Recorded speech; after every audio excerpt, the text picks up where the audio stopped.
Lelaki yang direman selama 5 hari bagi membantu siasatan berhubung kes cubaan membunuh seorang doktor, disahkan mempunyai satu rekod jenayah lampau dan didapati positif ganja.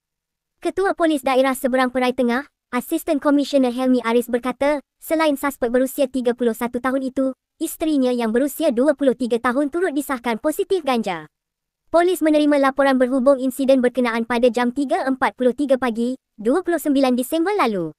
Siasatan awal mendapati kejadian berlaku sehari lebih awal, kira-kira jam 11.30 malam, ketika mangsa bersama isterinya sedang memandu menuju ke arah Penang Sentral, katanya dalam satu kenyataan pada Selasa.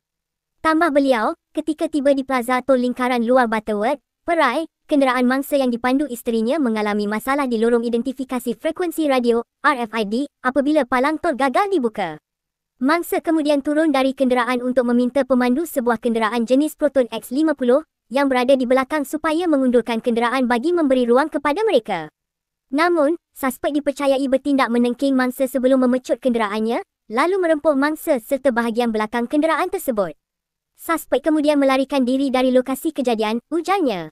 Helmi menambah, akibat rempuhan itu, mangsa mengalami luka dan calar pada ibu jari kaki kanan serta sakit di beberapa bahagian badan.